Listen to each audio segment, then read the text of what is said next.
Então agora, por exemplo, por que surge esse tema tão forte para mim, o Brasil dividido, que é a primeira sala aqui da exposição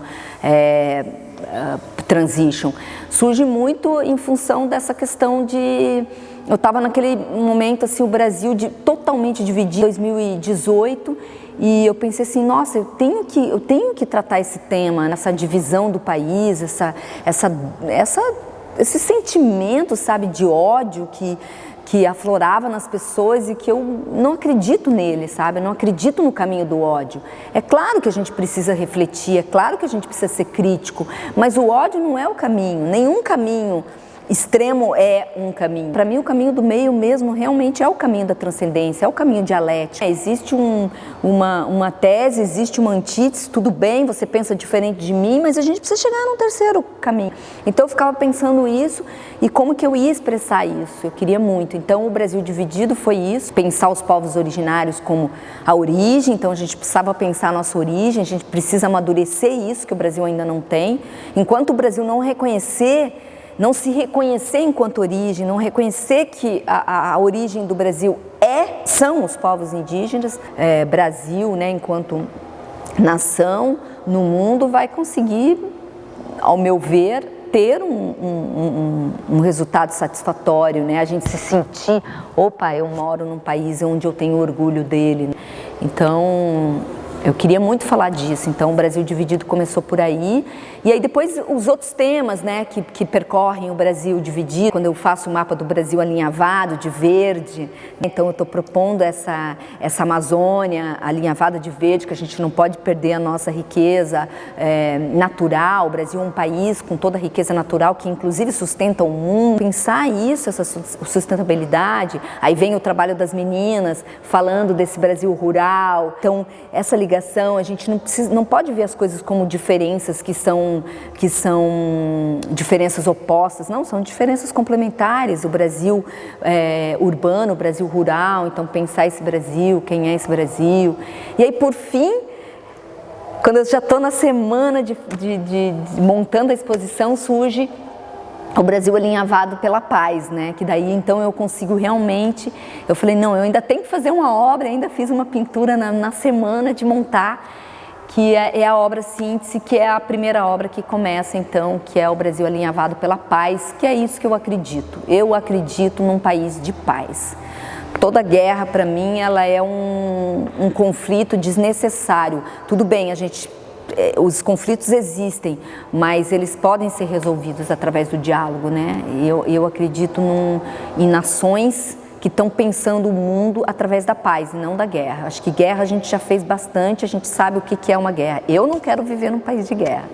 Então eu estou buscando a paz e eu acho que essa exposição ela também tem muito essa proposta de transformação, de mudar essa realidade, de a gente entender o que é essa nova era, entender os conflitos que são necessários serem resolvidos.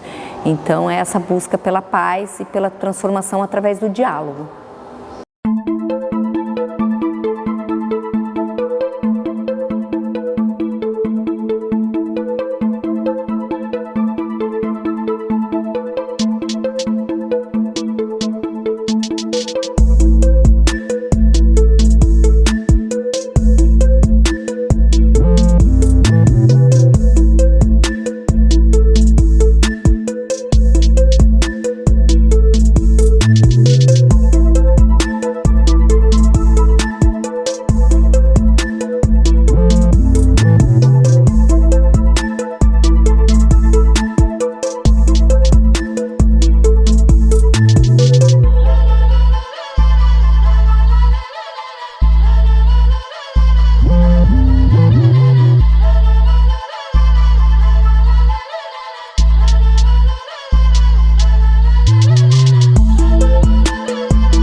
coisa interessante da Transition é que ela é uma exposição onde realmente eu coloco todas as linguagens, eu experimento todas as linguagens. Porque até então, o que acontecia? Eu criava muitas coisas através de outras pessoas. Então, às vezes, por exemplo, eu queria trabalhar com cinema, então eu chamava alguém da área de cinema. E a Transition, não, ela é realmente, o nome já vem daí, Transition, uma transição. Quando eu estou pensando a minha carreira e estou pensando diversas linguagens dentro da carreira, as lacunas que tinham ficado na minha formação. Eu queria, como artista plástica, por exemplo, pintar, e eu nunca tinha pintado.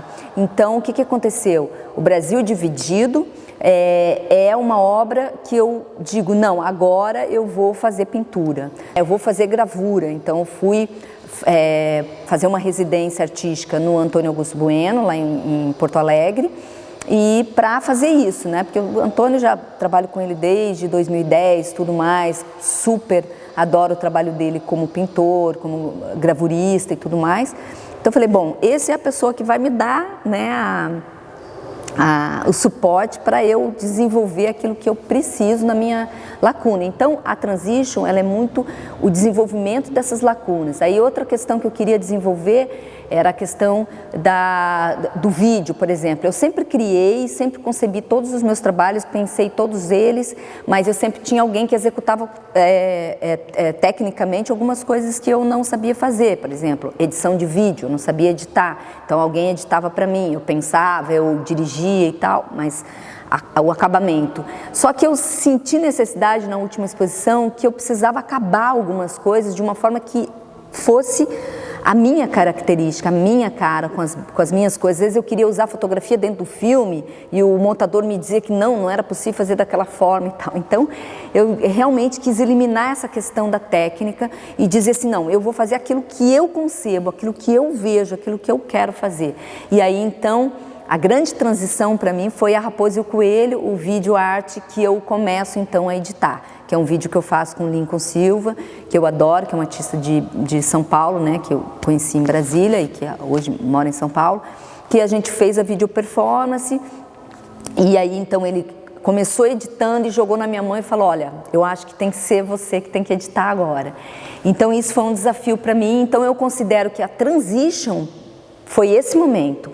A Raposa e o Coelho, onde eu pego e começo a editar meus próprios filmes. E dali eu parto para toda a série bruxólica, todos os meus videoclipes, todos os trabalhos novos que vieram de videoarte começam ali. Então a transition é uma transição realmente das linguagens, realmente quando eu começo a dominar as linguagens, né? Essas linguagens, o videoarte, nesse sentido de ver ele com essa amplitude, porque eu já fazia, eu já concebia, mas poder pegar a tua obra do começo ao fim e conseguir dar cabo dela toda tecnicamente, eu acho que isso foi o grande avanço que eu dei na minha carreira, assim, em termos de linguagem mesmo e tal. Então é o que eu considero que essa exposição eu consigo reunir todas essas linguagens, né? A gravura, a pintura, essas coisas que eu queria fazer, que eu desejava e que eu precisava ter tempo também de estudar, então a pandemia me trouxe isso. A própria Lenda do Artista é um livro que só é o que é porque teve a pandemia, então eu pude parar, estudar, ter tempo para estudar, e porque às vezes nesse corre-corre você vai fazendo tantas coisas que, né, você acaba deixando algumas questões que você quer fazer e que você não dá conta por causa do tempo mesmo. Então a pandemia foi esse tempo de estudo, tanto na área do design, na área da pintura, da gravura, né? Então a transition reúne todas essas minhas linguagens. Acho que o grande elemento para mim da minha criação sempre foi o desafio. Eu sempre me desafiei através de outras linguagens. Por isso que eu fui para o multimeios, porque eu tenho a necessidade de me desafiar. Eu acho que a grande arte é o desafio, né? A grande arte da vida, inclusive. Então eu fui para esse desafio de, bom, vou fazer as coisas que... E também de coisas que a gente quer e sonha fazer e acaba não fazendo. E eu acho que chega uma hora que a gente se olha, a maturidade vai dando isso, a carreira me deu isso. Falei, bom, por que não experimentar as coisas que eu não fiz até então?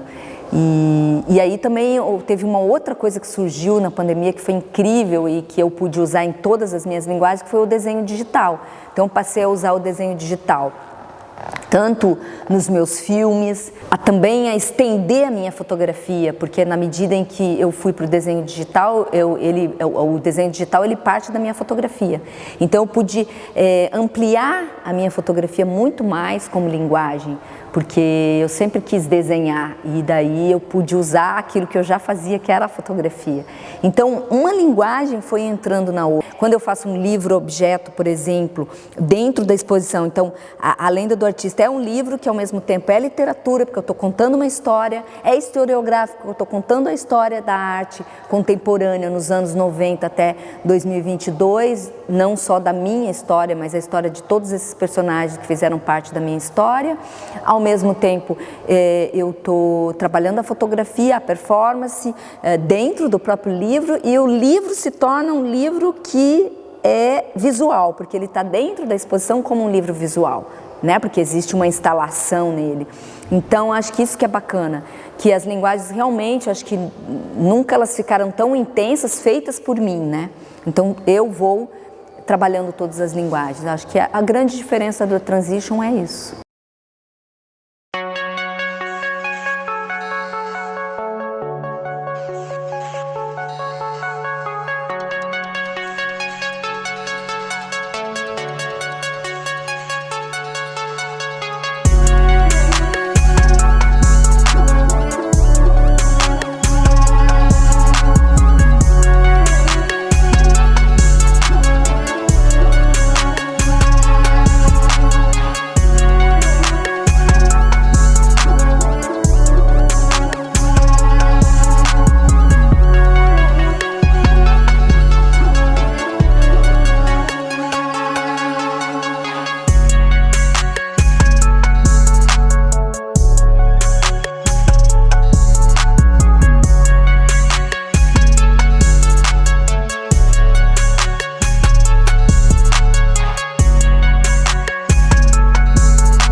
Como surgiu a lenda do artista? Todo mundo sempre quer saber como que surgem as coisas, né? Só que as coisas surgem de tantos lugares, de tantas histórias, de tanta vida vivida, e a lenda do artista surge de todo esse tempo de 30 anos de carreira. Mas ele surge com um primeiro momento para ser um livro-objeto dentro da exposição Transit. Surge para ser um livro de 100 e poucas páginas a princípio, né? Meio que delineei ele para ser esse livro. Só que veio a pandemia e com a pandemia veio uma série de outras demandas, assim, que foi escanear meu arquivo fotográfico, que era todo em analógico.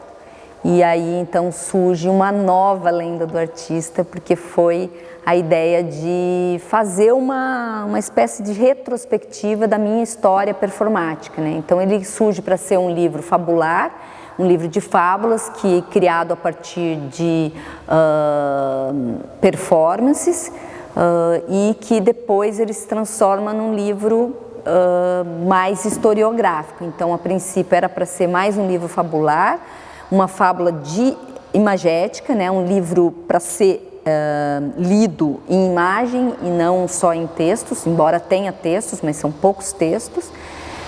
E depois ele vem a ser um livro historiográfico, porque eu faço índice de personagens e acontecimentos reais. Então tudo que tem no livro, ele está acontecendo como um livro que conta essa história, então, dos anos 90 em Brasília até os anos 2023 aqui em Florianópolis, né? Então, toda essa minha retrospectiva de criação de personagens e criação de personagens com outros personagens que fazem parte da minha obra. Ele é um livro de carreira, mas não da minha carreira inteira, é de uma parte, de uma fração muito importante da minha carreira, que é a fração criadora de personagens. Eu gosto muito de criar personagens, então ele é um livro híbrido, por quê? Porque ele parte de uma questão que é literária, eu quero contar uma fábula, mas como eu vou contar essa fábula? A grande curiosidade desse livro é isso, como que eu vou contar essa fábula? Através de imagens, e aí eu conto a minha história na criação de personagens, porque como eu fui modelo vivo muito tempo para artistas em Brasília, eu trabalhei muito nessa linguagem do modelo vivo que se transformou na performance. Então, modelo vivo e performance eram frações, duas linguagens que estavam dentro do meu trabalho. E que depois eu fui criando muitos personagens através da performance e não só eu criando como personagem, mas fazendo outras pessoas criarem. Então, toda a minha linguagem, desde livros, narrar livros através da performance, desde fazer filmes através da performance, até mesmo filmes de ficção ou documentários meus, como Miragem do Porto. Então, é um livro que fala muito disso. E uma outra questão muito interessante e importante desse livro é que ele surge muito para rever essa minha trajetória, para pensar essa trajetória, para refletir isso. O que é a vida de um artista? O que mais me interessava no livro era pensar esse tema. O que é a vida de um artista? Como um artista vive? Quem ele é? Como ele vive, como ele cria? Para que ele cria? Principalmente, que eu acho que é um dos temas que o livro trata muito, né? Qual é a função social de um artista, por exemplo? É um dos temas que está ali pairando no livro, que eu estou questionando, que eu estou pensando. A arte tem a função da beleza? Tem, mas do que essa beleza está falando? Do que ela está refletindo no mundo? Do que ela está pensando? Então, a função mesmo libertadora que a arte tem, né? Então, o livro pensa muito sobre essa questão.